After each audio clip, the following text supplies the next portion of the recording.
Ravi de vous retrouver sur nos antennes. Bienvenue à votre émission 30 minutes pour convaincre, une émission qui rime avec l'actualité, une émission qui vous met au moins à la lumière de l'actualité marquant la République démocratique du Congo et pourquoi pas même en dehors de nos frontières. Alors, les tensions se lèvent. Donc, l'actualité nécessite aussi de remonter l'encre et les salives par rapport à la justice congolaise face à son excellence Constant Mutamba.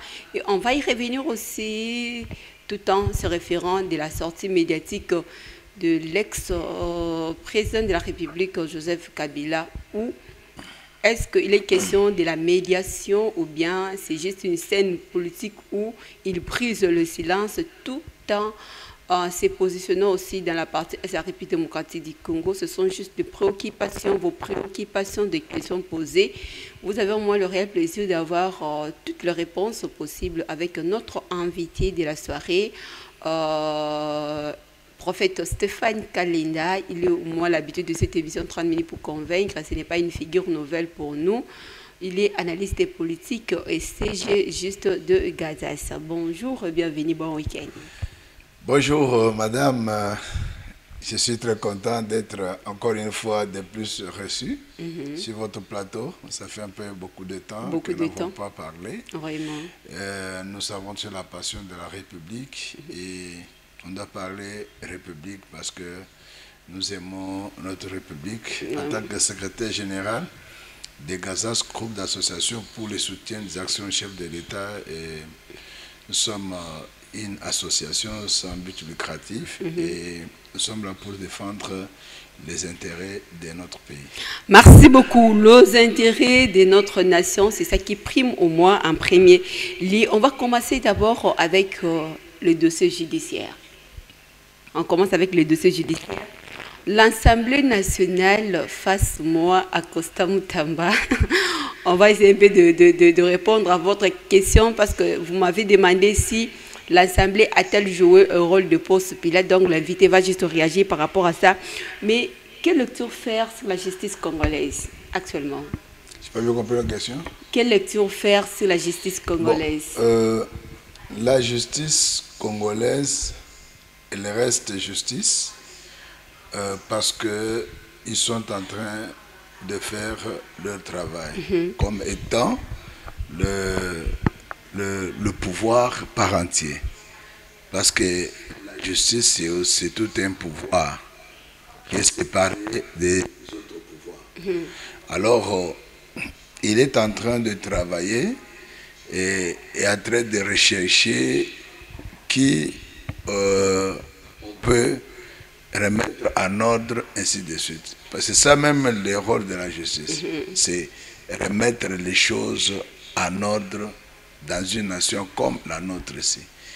Donc, tout ce qu'on est en train de faire, parce que j'ai suivi autrefois qu'il y avait les bras de fer entre le pouvoir judiciaire et le pouvoir législatif. Alors, mais on doit faire la part des choses. Le pouvoir judiciaire joue son rôle et fait son travail. Et le pouvoir législatif fait son travail. Autrefois, j'avais suivi qu'il y avait même le président de l'Assemblée nationale qui résistait contre les PGR, ainsi de suite. Mais c'est que moi, je sais que nous avons la justice et nous croyons aussi à notre justice. S'il faut se référer par rapport à ce que dit au moins la justice élève une nation, lorsque vous regardez la justice congolaise, croyez-vous que ça élève la nation congolaise ou bien on est encore dans la jeunesse au moins de la justice ou bien de l'élévation du pays? La justice élève une nation selon la parole de Dieu. Et parce que même la Bible appelle les juges comme étant des ministres de Dieu, parce qu'ils doivent rendre la justice. Mais des fois, nous nous retrouvons aussi avec des personnes qui ne sont pas bonnes, qui se sont engagées dans le métier des juristes. Alors, ces gens-là, gens ne sont pas la bienvenue dans notre justice, parce que nous sommes en train de fustiger cela quand il y a ceux-là qui trouvent qu'ils font, ils sont là pour avoir de l'argent, et rendre injustice à ceux-là qui sont faibles, parce que vous savez que ce n'est pas seulement la justice ici chez nous, c'est aussi dans d'autres pays. Vous allez toujours sentir qu'il y a beaucoup qui crient à la corruption, ceci ou cela. Et donc, au lieu de rendre justice, ils rendent l'injustice. Mais dans notre pays, nous savons qu'il y a ceux-là qui travaillent convenablement.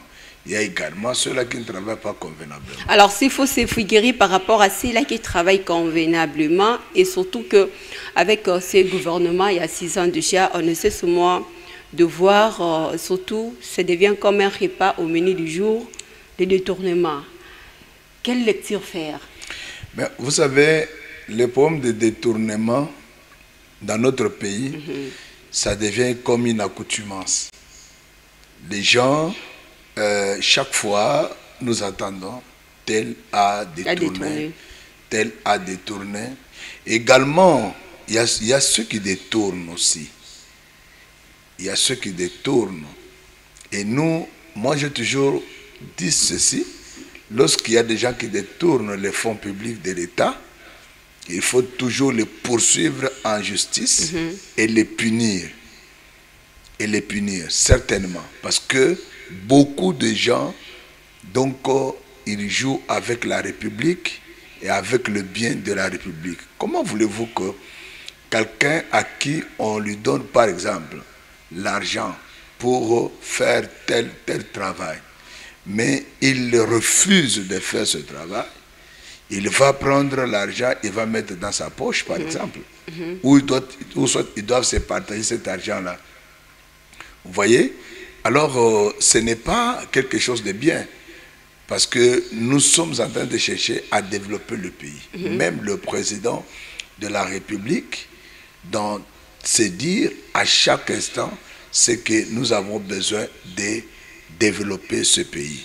Mais quand vous travaillez maintenant avec les gens qui ne vous aident pas à réaliser votre mission, vous voyez, ça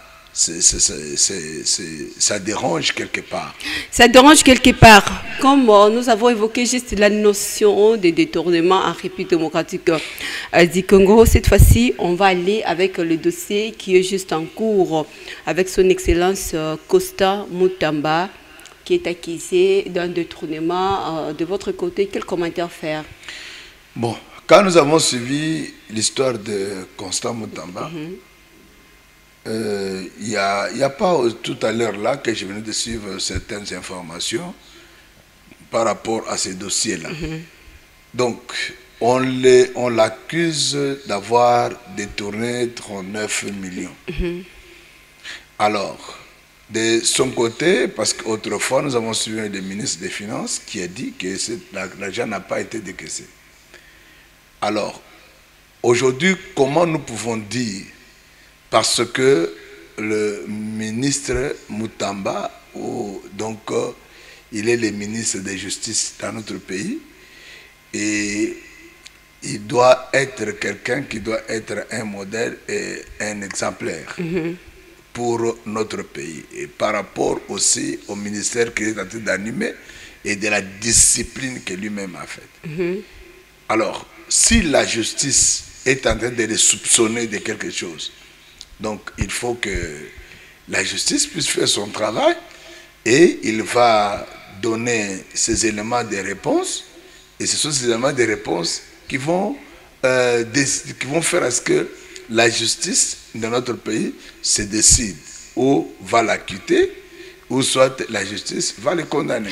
Aujourd'hui, il est juste en face de moi de la justice. L'Assemblée nationale a déjà autorisé que la justice a autorisé au moins au président général de la Cour de pouvoir introduire les éléments qu'il faut afin d'être saisi par la justice Que reprochez-vous à l'Assemblée nationale? Non, moi je ne reproche pas l'Assemblée nationale. L'Assemblée nationale fait son travail. Le PGR aussi fait son travail. Je crois que l'Assemblée nationale a auditionné le ministre d'État Moutamba. Également, l'Assemblée nationale a auditionné une commission qui a auditionné aussi donc les présidents de la Cour. Alors, on les a écoutés. Chacun a apporté ses éléments. Et maintenant, on attend que l'on puisse introduire, parce que pour libérer donc que le ministre, que le ministre puisse comparaître. Donc normalement, il faut que l'Assemblée nationale puisse donner son accord. Mais est-ce que on va empêcher à l'Assemblée nationale de faire? Je ne pense pas. L'Assemblée nationale fait son travail. La procédure telle que prévue est-elle respectée ou bien il y a eu violation aussi, quelques violations des procédures? Normalement, pour que l'immunité d'un ministre, c'est l'Assemblée nationale qui doit enlever ça. Mais ce n'est pas encore ôté. Oui, ce n'est pas encore ôté. Mais il faut attendre, parce que normalement, on ne peut pas. Donc, le ministre ne peut pas comparaître devant la justice si on n'a pas encore enlevé l'immunité. Alors, si aujourd'hui on le fait, alors, si l'Assemblée nationale le fait, il le fait avec quelle intention? Vous voyez? Là aussi, il faut profiter pour que vous puissiez aussi répondre à la question posée par nos fidèles téléspectateurs si l'Assemblée nationale joue le rôle au moins d'un poste pilote, parce qu'au moment où le ministre a encore ses immunités, mais l'Assemblée nationale autorise à la justice de faire son travail. Ne voyez-vous pas qu'il y a une violation aussi des Non, je ne peux pas dire que l'Assemblée nationale est en train de jouer et faire le jeu de Ponce Pilate. Mais l'Assemblée nationale, ce que moi je peux exhorter à l'Assemblée nationale, c'est de faire le travail correctement selon la loi et selon la Constitution. Parce que l'Assemblée nationale, c'est eux qui sont les législateurs. C'est eux qui promulguent, qui nous amènent les lois, et les lois qui sont promulguées par le chef de l'État. Mais les problèmes se posent juste par rapport à la procédure mise à l'accusation du ministre. Oui, pour la procédure qui a été mise en accusation pour le ministre, avant que le ministre puisse passer devant le tribunal, il faut normalement qu'on puisse enlever donc ses immunités. Et si on ne le fait pas, ça veut dire qu'on est hors la loi. Alors, je ne sais pas avec quels éléments avec lesquels ils se défendent pour ça, dans ce sens. Parce que normalement, il faut que l'Assemblée se décide. Est-ce que l'Assemblée nationale se retrouve incapable de pouvoir d'enlever ou d'ôter les immunités du ministre? Je ne crois pas. Ça aussi, ce sont juste des questions. Donc ça veut dire que l'Assemblée nationale, il doit jouer vraiment son rôle. Il doit travailler comme il se doit. Il ne peut pas aller faire les choses donc hors la loi. Voilà, ne pas faire des choses hors la loi. Alors, quel serait le sort de cette procédure ou convocation pour son Excellence Constant Moutamba? Mais, au fait, je ne sais pas si aujourd'hui, quand on va le faire, on va amener le ministre Constant Moutamba. Mais le ministre Constant Moutamba, c'est un homme d'État. Vraiment, c'est un homme d'État. Ce qu'il faut savoir, c'est un homme qui travaille pour la justice. La justice. Alors, si aujourd'hui, il passe devant le tribunal, moi, je ne pense pas qu'il va avoir peur de ça. Non. Parce que quelqu'un peut avoir peur si il se retrouve coupable. Mais s'il n'est pas coupable, même s'il passe devant le tribunal, il va amener ses moyens de défense, comme nous les entendons déjà. Il y a des moyens de défense qu'il est en train d'avancer. Donc, quand il présente ses moyens de défense, la justice peut l'acquitter ou la justice peut le condamner. Et moi, souvent, j'ai toujours dit que non, il faut laisser la justice faire son travail. Que la justice puisse faire son travail, parce que moi, je ne suis pas juge. Je ne suis pas du ministère public. Vous voyez? Alors, il faut qu'il y ait un juge qui doit savoir que non, nous avons passé... Parce qu'avant de faire ça, ils doivent passer par des enquêtes. Ils doivent enquêter pour savoir. Parce que les dossiers de justice, ça reste, même si vous n'êtes pas donc, ministre, donc un jour ou l'autre, ça va vous rattraper. Nous voyons cela donc, dans d'autres cieux et d'autres pays, même des pays développés. Quelqu'un qui était même président, qui était ministre, premier ministre, mais on vient les poursuivre après. Vous voyez? Mais comme lui, il est aux affaires et il est en train de travailler et que donc l'Assemblée nationale trouve que non, on peut les livrer, on peut enlever ses immunités pour qu'ils puissent aller donc comparaître. Donc, il trouve bon, mais moi, d'après moi, si les ministres d'État, il n'est pas coupable, s'il ne se reproche pas de quelque chose, mais il peut accepter d'aller donc en justice. Merci beaucoup. On va tourner au moins cette fois-ci la page avec le dossier judiciaire à ce qui concerne moi son excellence Costa Mutamba. Cette fois-ci, on ouvre encore une nouvelle page avec l'ancien chef de l'État, Joseph Kabila, son retour sur la scène politique. Quelle est votre appréciation et impression? Ah, madame, merci beaucoup de la question par rapport à l'ex-président de la République démocratique du Congo, que nous avions tous autrefois apprécié et acclamé par rapport à ce qui s'était passé, qu'il y a eu passation du pouvoir, l'alternance dans notre pays. Mais je suis désolé de son retour sur la scène politique. Je suis désolé. Où se trouve votre désolation? En suivant son discours qu'il a tenu. Parce que, en tenant son discours, il a voulu apparaître un ange et rendre l'actuel président de la République comme un diable. Mais il a quand même dit qu'il est resté silencieux pendant 6 ans. C'était juste une manière de son côté de pouvoir faire l'évaluation de son époque et de l'époque de l'autre aussi qui est au pouvoir. Il a essayé de dresser les bilans. Voilà pourquoi il s'est prononcé de la sorte. Voilà, merci beaucoup. Je vous ai compris. Il a fait une sortie médiatique. Il est sorti de son silence, comme lui-même l'a dit, pendant 6 ans. Mais ce qui m'écoeure, moi, c'est que il veut sortir ou apparaître comme étant un ange et rendre l'autre comme étant un diable. Un diable. Alors, je voulais m'expliquer. Le président, l'ex-président de la République,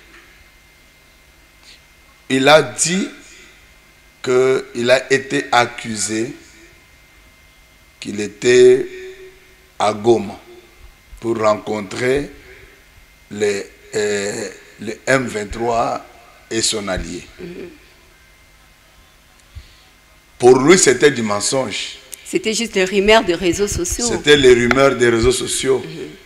Et maintenant qu'il a commencé par Goma, parce qu'il a annoncé dans son discours. Moi, je souhaiterais qu'on évolue un peu parce que on va y arriver par rapport à cette préoccupation. C'était juste, il s'est prononcé avant.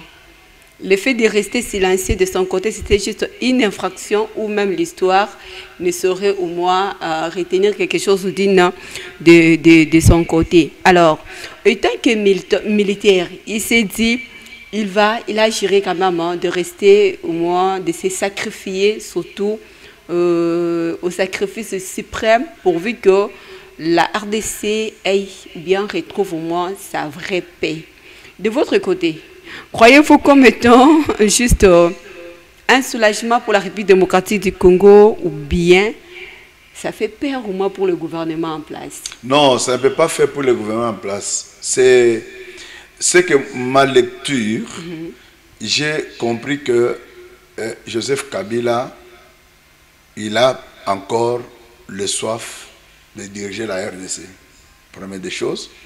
Deuxième des choses, il a cherché à utiliser une méthodologie qui n'est pas une méthodologie démocratique dont lui-même il a parlé pour dire nous voulons restaurer l'autorité de l'État et également la démocratie.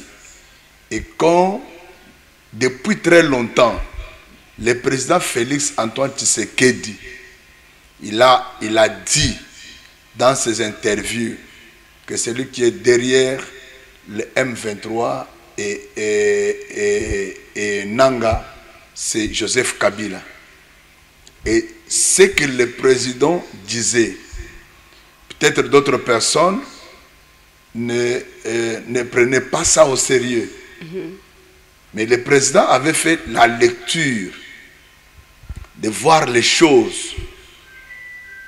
Donc de voir qu'aujourd'hui, nous avons un tel qui est là en train de faire des choses, chercher à démoraliser, tout ça, dépayser. Ce n'est pas une manière pour Joseph Kabila de faire au moins la médiation, de concilier aussi. Comment il va faire la médiation? Comment? Parce que s'il met ses pieds, il sera arrêté.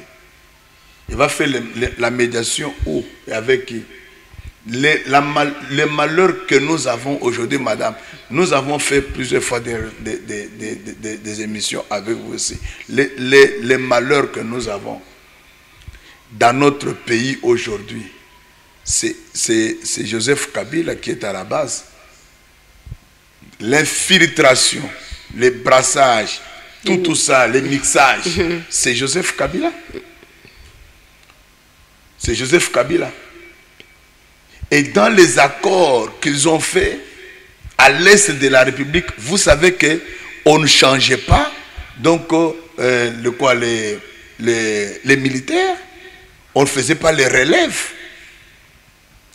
Il y a des militaires qui sont à l'est de la République des années et des années. Est-ce que c'est comme ça que l'armée peut fonctionner?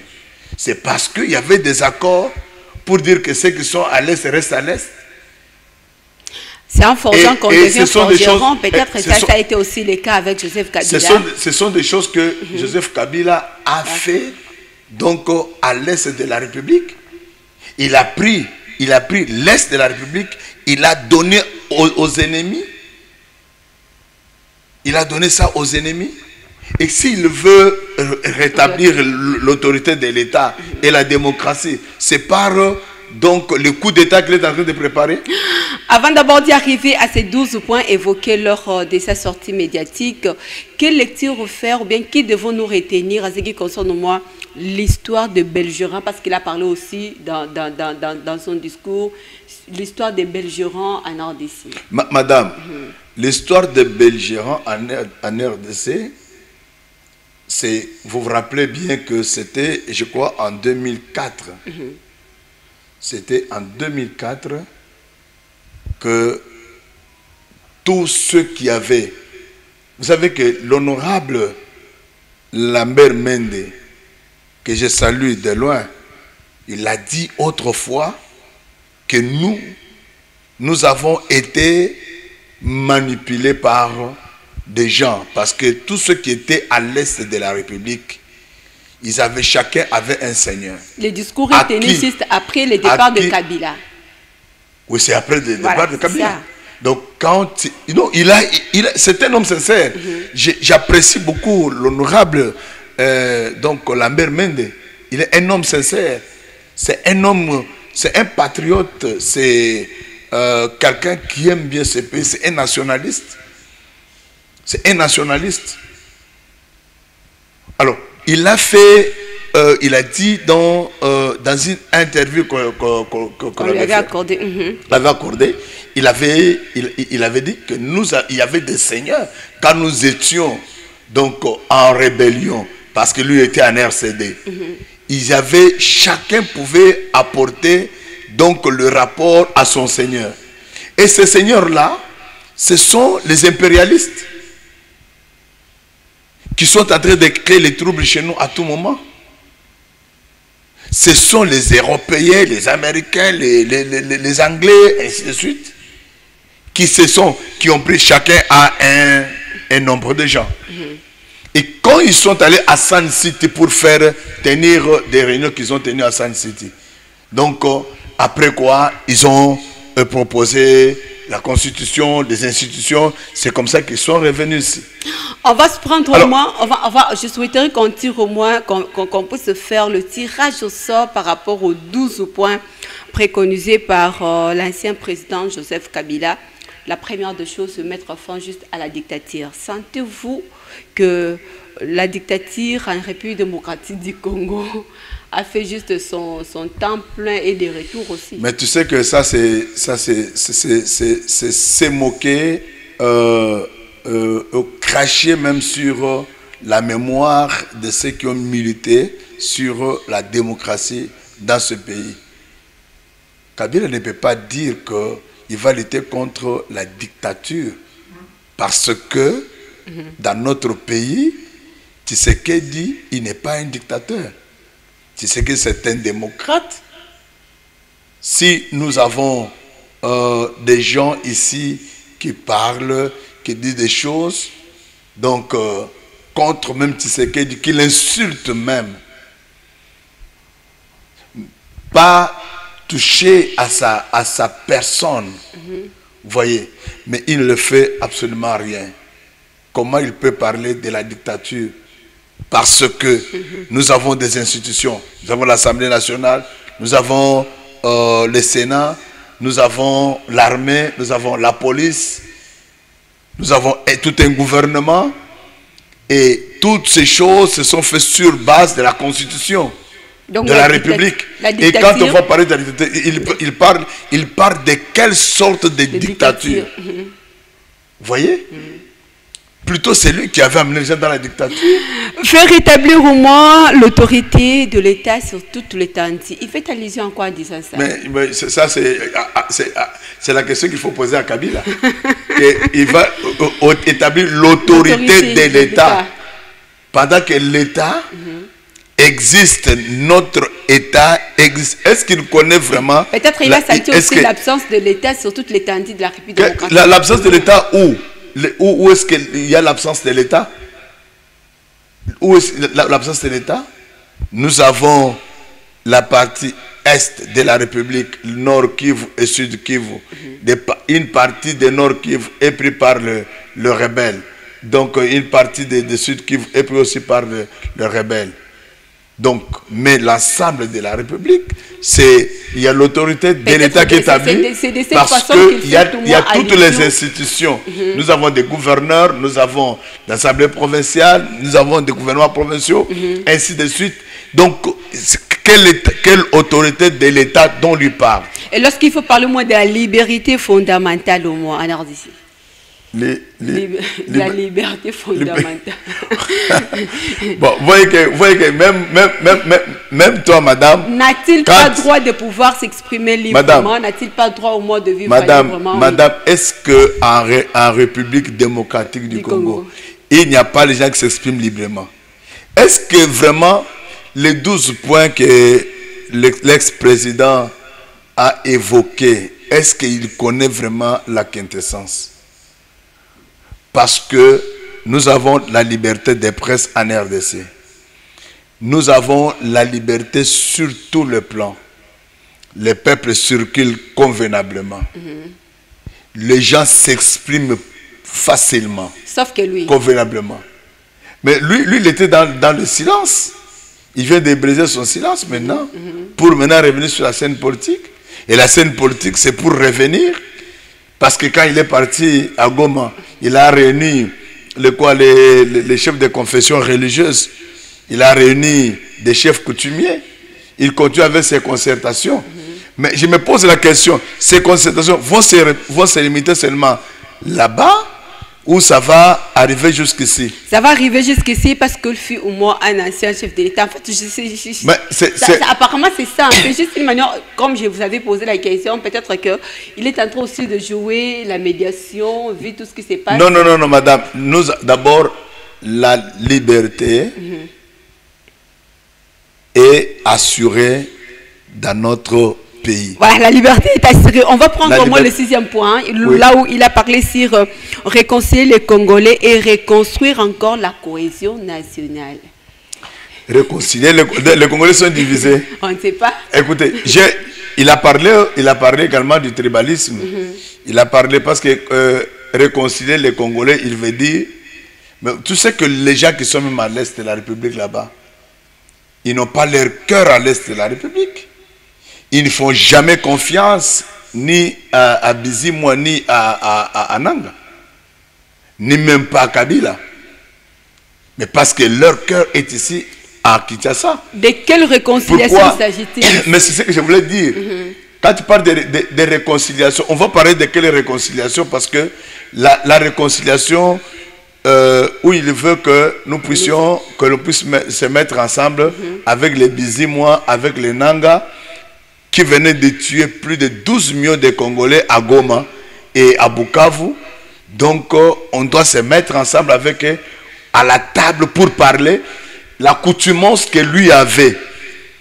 Et ce qui a fait à ce que nous puissions avoir beaucoup donc, des Rwandais ici chez nous, des étrangers ici chez nous. La réconciliation nationale. Mais notre pays n'est pas divisé. Lorsqu'il faut parler au moins de relèvement, en fait, relancer le développement du pays et la mise en place d'une bonne gouvernance. Oh là là, développer... C'était juste... Mais Joseph Kabila a fait... Madame, Joseph Kabila a fait 18 ans. Joseph Kabila a fait 18 ans en République démocratique du Congo. Il n'y avait pas une bonne gouvernance de son époque. J'ai dit ceci. Il a développé le pays. Est-ce qu'il a développé la République démocratique du Congo? Est-ce que dans le classement mondial en RDC, donc la RDC est comptée parmi les pays développés? Il a fait 18 ans, madame. Hein? En fait, on nous signale que ça nous reste au moins 2 minutes pour boucler avec cette émission. Il a parlé sur rétablir la crédibilité du pays. Mais est-ce que le pays n'est pas crédibilisé? Parce que Joseph Kabila, il a quitté, il a laissé ce pays. Ce pays n'avait pas, donc même au niveau international, n'était pas classé. Il a évoqué ça avec les peuples congolais d'abord entre j'ai dit ceci. Sur le plan régional et sur le plan continental. J'ai dit ceci. Donc sur le plan continental, les pays étaient acceptés où? C'est par la diplomatie agissante de Félix Antoine Tshisekedi qu'aujourd'hui, le pays est accepté. Le pays est accepté. Quand Kabila était ici, combien de Congolais avaient des sanctions? Donc international. Voilà, je vais prendre au moins le 2e point où il disait de mettre fin avec la guerre. Je vais concilier ça avec le 11e, 10e, 11e, 12e point où il parle au moins de pouvoir neutraliser tous les troupes armées, que ce soit du point de vue nationaux ou internationaux, parce qu'on a eu la présence au moins des armées étrangères en RDC. Les groupes armés, ils sont nombreux à l'est de la République. Il est parmi ceux-là qui ont créé les groupes armés. Parce que le groupe de Nangala, mais c'est pour lui, c'est lui qui en est auteur. C'est lui qui en est auteur. Et je t'informe que un jour ou l'autre, Nanga ne se retrouvera pas. Mais ce sont eux qui vont chercher à marcher dessus. Et pour mettre fin à ça, c'est aussi l'une des raisons où il a suggéré de mettre fin à ça. Mais, la procédure. Madame, comment, avec quel mécanisme Kabila va utiliser pour mettre fin donc, aux groupes? Parce que ce sont des groupes dont ils ont créé eux-mêmes. Ils ont créé pour piller donc, les richesses de la République démocratique du Congo. Reconnaissez-vous la présence de mercenaires en RDC ou pas? Et déstabiliser donc, notre pays. Nous faisons partie des organisations africaines et aussi des organisations des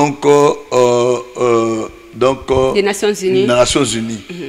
Et nous avons le droit de tendre la main donc aux pays amis et les organisations dans lesquelles on se retrouve afin de pouvoir nous soutenir sur le plan donc militaire. De la même manière qu'on le fait aussi avec la RDC. Vous vous rappelez bien que dans le temps, il y avait les militaires congolais qui ont défendu l'Angola et qui ont fait à ce que l'on puisse mettre fin donc, à la guerre en Angola. Vous voyez? Donc, ils ont travaillé de la même manière que d'autres pays viennent. Et donc, nous allons dans d'autres pays. Et de la même manière que d'autres pays peuvent venir aussi chez nous. Merci beaucoup. Nous vous disons merci pour cette lumière apportée à cette émission 30 000 pour convaincre. À moi de te remercier. Mais tout ce que je peux dire, c'est quoi? Les peuples congolais doivent être vigilants. Parce que quand vous voyez aujourd'hui quelqu'un qui était en train, un sorcier de la nuit, et qui se dévoile la journée, donc il faut faire attention. Parce que ce qu'on est en train de voir, c'est qu'il a opéré dans le noir, maintenant il veut opérer devant tout le monde pour que l'on puisse savoir que voilà c'est lui.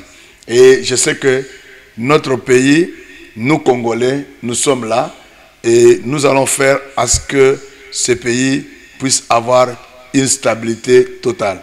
Merci beaucoup. C'était juste l'entretien avec prophète Stéphane Kalinga, analyste politique. Vous l'avez suivi avec beaucoup d'attention partant de ses orientations. À ce qui concerne au moins la question d'actualité, prenez rendez-vous au mois de demain à 15h pour suivre la réédition de cette émission. On se retrouve la semaine prochaine. Aurait plaisir d'avoir encore un nouveau numéro et surtout de vous informer aussi autrement. Portez-vous bien. Bonne suite de programme sur nos antennes. Au revoir.